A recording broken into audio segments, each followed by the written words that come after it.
Aplicaciones de corriente continua y alterna. Ya sabemos que existen dos tipos de corriente, la corriente continua y la corriente alterna. La corriente continua se produce cuando los electrones se mueven en una sola dirección, que es la que utilizan casi todos los equipos para funcionar. En la corriente alterna, en cambio, los electrones se mueven en ambas direcciones, alternando su sentido. Todos los equipos se alimentan con corriente alterna, pero luego la transforman a continua mediante la llamada fuente de alimentación. Pero si decimos que casi todos los equipos funcionan con corriente continua, ¿cuál es la razón de ser de la corriente alterna? Muy fácil, es mucho más fácil de transportar a grandes distancias. Para ello se utilizan los denominados transformadores, que aumentan el voltaje para facilitar su transporte, para luego volver a reducirlo una vez llega a su destino. Ya conocemos la ley de Ohm y las expresiones de la potencia. Si relacionamos ambas, podemos redefinir nuevamente las fórmulas relacionando todas las magnitudes entre sí de la manera que aparece en pantalla. En la electrónica es súper importante conocer leyes fundamentales como la ley de Ohm, pero existen más leyes fundamentales que conviene conocer. Una de ellas son las llamadas leyes de Kirchhoff, que se basan en dos conceptos, las mallas y los nudos. Las mallas son cuando solo tenemos un camino. En este caso, la ley de Kirchhoff de voltaje nos dice que el total suministrado por la fuente será la suma de los voltajes que caen en cada componente. Por ejemplo, si en cada una de estas resistencias cayeran 2 voltios, el voltaje total de la fuente serán 6 voltios. En los nudos tenemos varios caminos por lo que la corriente puede dividirse.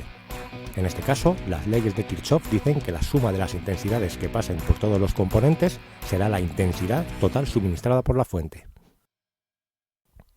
El teorema de Tevelin nos permite simplificar circuitos muy complejos en otros mucho más sencillos, llamados circuitos de Tevelin.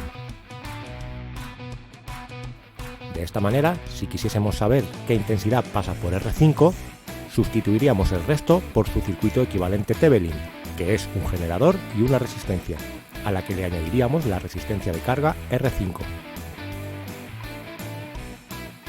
Esto se consigue mediante asociaciones de resistencias, condensadores, inductancias, etc. Asociaciones de resistencias. Consiste en hacer asociaciones de varias resistencias en un circuito en una sola, llamada resistencia equivalente, con la finalidad de simplificar los cálculos.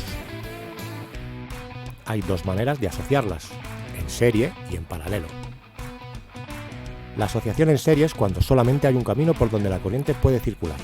En esos casos, la resistencia equivalente será la suma total de todas las resistencias conectadas en serie. Por ejemplo, si en este caso tenemos 3 resistencias de 8 ohmios, la resistencia equivalente serán 24 ohmios.